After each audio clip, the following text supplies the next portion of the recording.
All right, guys, we're going to go over explosions right now.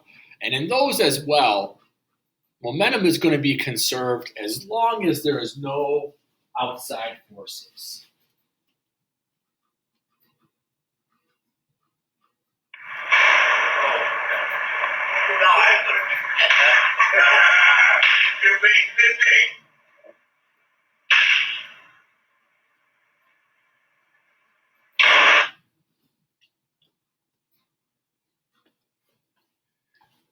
So, he fired the gun. The bullet has momentum forward. The gun would have momentum backwards. What should he have done so that it wasn't so dangerous to him is going to be our question. Well, momentum is the product of mass and velocity. And so the gun's mass backwards had a certain velocity. If we could increase that mass, that would cause the velocity to decrease. So if he didn't allow the gun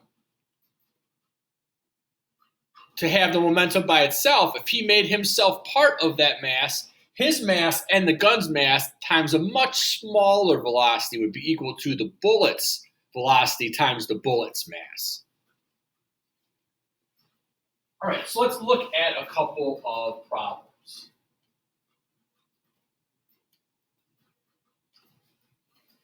So this is going to be the opposite of the snowman one I showed you guys, where before we said that the objects would have individual momentum before and combined momenta after.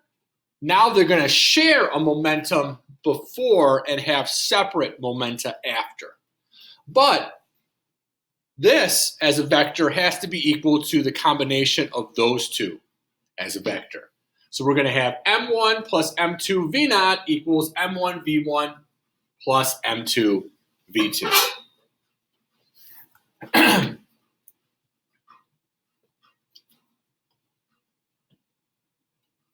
Two children are standing against each other on a smooth sheet of ice. They push apart. The smaller child, 20 kilograms, is traveling at 2 meters per second in one direction. How fast is the larger student moving? So very often we'll start with an initial momentum of 0.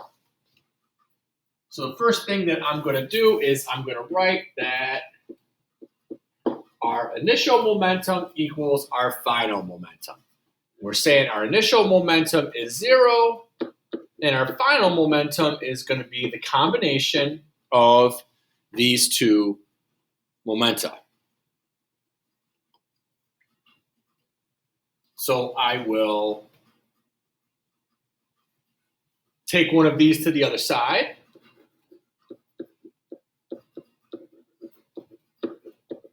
And divide by m2.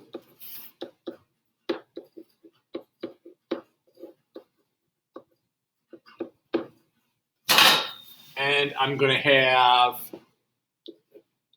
20 kilograms traveling at 2 meters per second, and I'm going to divide that by 30 kilograms. And so I'm going to get 40 over 30, which is 1.3 meters per second. I don't have to worry about the negative because they ask us for how fast. And how fast something's moving is a speed and not a velocity. All right, one last example. This one will go directly with the video I showed you. A man shoots a 1 kilogram pistol. He releases the gun as it fires. The 0.5 kilogram bullet leaves the gun at 300 meters per second. What is the gun's velocity? That was supposed to be the largest handgun in the world at the time when I found that video. I'm not sure if it still is, but. So again, we're going to have our initial momentum is equal to our final.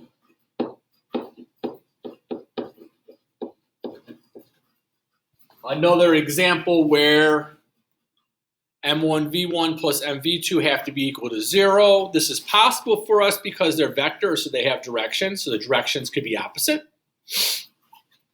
I'll subtract M1V1 to the other side, and I'll divide by M2.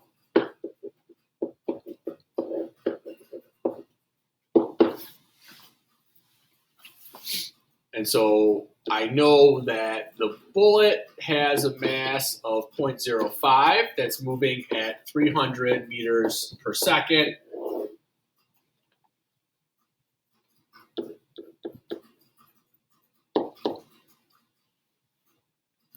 And then this is going to end up being 0.05 times 300, which is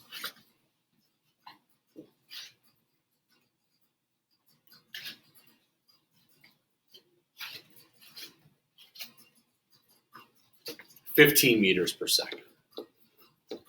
And I feel like I looked up numbers when I first found this video to find that, and that looks like what it was. I would say 15 meters per second would be what in miles per hour?